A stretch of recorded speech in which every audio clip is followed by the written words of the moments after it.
সকালবেলা খুব দারুণ একটি সময় কোনো স্কিলকে বিল্ড করার জন্য অথবা কোনো কাজ করার জন্য।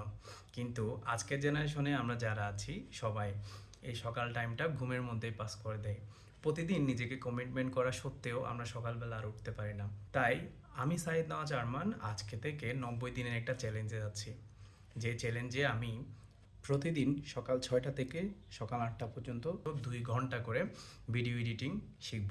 সো প্রতিদিনের ভিডিওগুলো আমি ইনস্টাগ্রাম, ইউটিউব এবং টিকটকে আপলোড করব। এই 90 দিন ধরে আমি আপনাদেরকে আপডেট দিয়ে যাব আমি 90 দিনে কি কি শিখছি, কি কি কাজ করছি ভিডিও এডিটিং রিলেটেড। আপনারাও চাইলে আমার সাথে শুরু করতে পারেন যে কোনো একটি স্কিল। আমার চ্যালেঞ্জটি শুরু হবে 20শে জানুয়ারি থেকে। আজকে 19শে জানুয়ারি। আগামীকাল থেকে আমি আমার চ্যালেঞ্জ শুরু করব। এই স্কিলটা আমি 90 দিনের ভিতর বিল্ড করার ট্রাই করব। তো আশা করছি আপনারা আমার এই জার্নিতে সাথে থাকবেন, আমাকে ফলো দিয়ে রাখবেন।